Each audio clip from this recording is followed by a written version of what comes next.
And mind you, I love my boyfriend to death. Like, I love him to death. And I feel like that's the reason we're able to have these types of conversations. And it's great. I love it. All right. Hey guys, welcome back to my channel. If you haven't already, go ahead and thumbs this video up, even though I didn't do anything yet. And don't forget to hit that subscribe button right down below so you don't miss out on any of my other videos. Yes, your girl is coming to you today. Bonnet still on, pajamas still on, no makeup on, fresh face, ready to come talk to y'all about some real stuff right now. And excuse my voice, I'm sick. So, but I've been wanting to talk about this for a long time. And it just recently came up the other day. So I was talking to my boyfriend, and I was talking to him, and somehow it came up that he always liked dark skinned women, but he's never talked to them. Like, I'm his first dark skinned girlfriend, all of this, right? Now, I know I'm not the only person that has heard this before. A lot of us hear this quite often, actually, when you know end up in a relationship. At least one time in your life you hear, oh, you're the first dark skinned girl I messed with.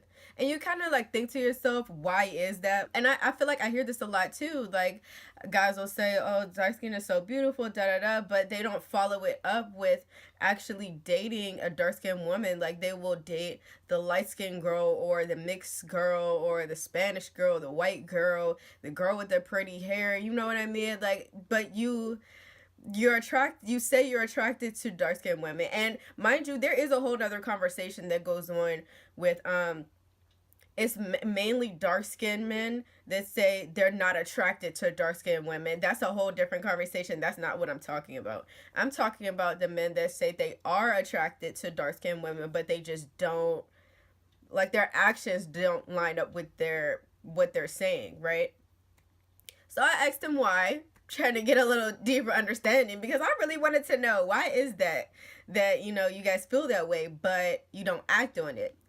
So he proceeded to tell me that in the past, back in high school, through his experience, dark-skinned girls have always had an attitude.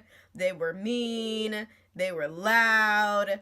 They just were less, I guess, docile compared to lighter skinned women. Now, we all know, come on, y'all. We all know that this is the biggest stereotype that dark skinned women face on a regular basis. And I'm not going to sit up here and act like dark skinned women don't fall into that description. What I'm saying is that dark skinned women aren't the only people to fall into that category. And that seems to be what the problem is that people take those characteristics and say only dark skinned women act like that, when that's not really the case. You have women of all ethnicities, complexions, hair types that have an attitude, that are loud, that that are everything that they place on dark-skinned women. So after he tells me that through his experience that's what it's been, I tell him, well, but all girls act like that. It's not just dark-skinned girls that act like that. I want you to really think about it. Like, we were having a really good conversation about it too. It wasn't like an argument or any type of debate or anything like that. It was really a conversation that we had. And I really said to him, just really really think about that for a second. Think about your dealings with light-skinned women and think about your actual dealings with dark-skinned women. And he started to say, well, from the hood, they're kind of ghetto and da da da. And I was like, but there are light-skinned women that act like that too. And think about it. The stereotype for Spanish women is that they're aggressive and they're crazy, but that's considered acceptable. Now, if you take that same loud, aggressive traits and you place that on the dark skinned women, for some reason that's not acceptable. You see what I'm saying? And so I brought that up and I told him, how come it's okay for a Spanish girl to act like that, but when those same characteristics are on a dark skinned woman, it's not okay. Like, the only difference I'm seeing is the skin complexion. Why is it acceptable for one person of a skin tone to act that way, but it's not for someone of a different complexion? And he really paused. He paused for a second, and I guess that's the moment where it kind of sank in, and he thought about it, and he did come out of the conversation saying, you know what, that is true. That is a stereotype. Like, I don't know why I felt like women are different, because now that I'm thinking about it, their girls pretty much act the same. Some of them are nice, some of them are mean, and it really didn't come down to skin complexion. I don't know why I fell into that stereotype. And so after that, he really started to think about what else he could have been stereotyping, And I feel like that was a really healthy conversation to have. Because when you grow up in a certain environment, like especially in the Black community, half the time you don't even realize that these types of things are getting programmed into your head. Like, you're looking at these music videos and all of that, especially in the male culture. I don't know if they even know that half of them are doing that. You know what I mean? So it's like, yeah, you're going around looking at these music videos, looking at these rappers, looking at these celebrities and everything, even looking at the people around you in your community, looking at who they're dating, who they're talking highly of, you know what I'm saying? And subliminally, that ends up getting ingrained into their own thought process, and they don't even understand how it's happening or why it's happening or that it's even happening, period, until somebody brings it up and has a conversation with them about it. You see what I'm saying? And I feel like this conversation really needs to be had more, because again, like, having this conversation, I've watched videos on YouTube about this topic as well, and I've noticed that we dark-skinned women tend to feel like men are consciously separating themselves from dark-skinned women. And I'm not saying that none of them do that. I do think that some people are consciously saying, oh, I prefer light-skinned women, and really placing that stereotype. But I also, after having that conversation with my boyfriend, I feel like a lot of men don't even know that they're doing that. You know what I mean? Like, you can bring it up to them and they'll, like, it really takes somebody that's open and trying to understand somebody else's perspective to be able to have their own eyes open to the fact that they're doing that. You know what I mean? And I feel like it takes a specific person to have these conversations. So, like, with me, I'm his whole girlfriend. Like, he tries to understand where I'm coming from with everything, just like I try to understand where he's coming from. So the fact that I was the person to have that conversation with him probably was more beneficial than if some other girl that he used to go to high school with had that conversation with him, because he won't be, as willing to understand. I don't know if this is making sense, but y'all know what I'm trying to say. Y'all know what I'm trying to say. The fact that we have a relationship and a bond, he's more open to hearing certain things from me than from someone else. So I feel like when we had these conversations with other men, especially on social media, and we're, coming to them like, why are you saying this about dark-skinned women? Why are you putting them down?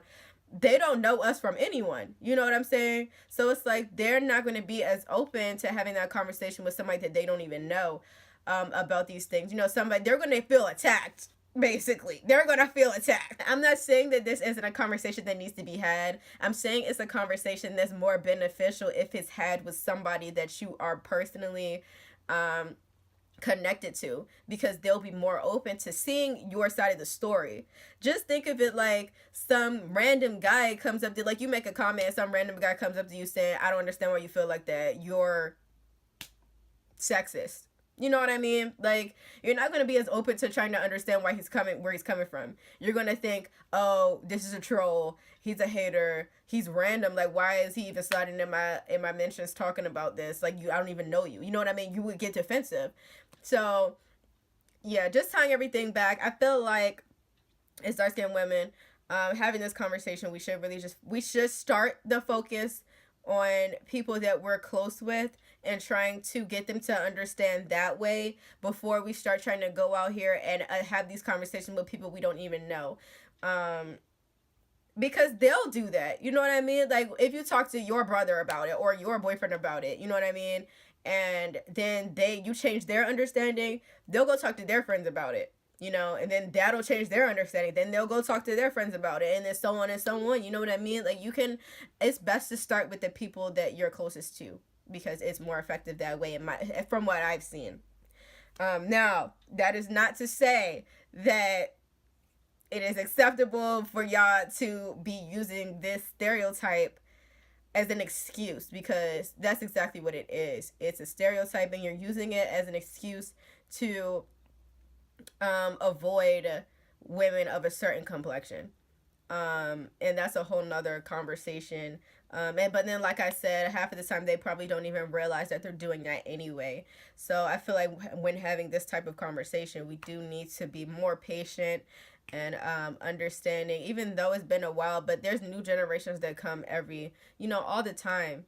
And it's not something that's just going to disappear overnight. So patience is necessary when having these types of conversations. And yeah, if we all just took that mentality and started with the people that we're closest to and then just let it have a domino effect from there, I feel like it'll be more effective. But that's just me. So yeah, that's pretty much all I wanted to say with this topic. Y'all make sure you guys comment below what you guys think. Do you agree, disagree? Let me know down in the comments. Let's talk about it. Do you guys have these conversations with your friends? Let's talk about it. Don't forget to thumbs this video up. Also, don't forget to hit that subscribe button right down below as well so you don't miss it on any of my other videos. Also, don't forget to shop Slay Baddie hair, okay? And my sale is still going on for now. No code required. All you gotta do is add stuff to your shopping cart and then boom, new hair, great quality. I'm actually about to go finish making a wig right now. You guys will probably see it in my next video. It's gonna have some little bangs, little bob, blunt cut or whatever, you know what I'm saying.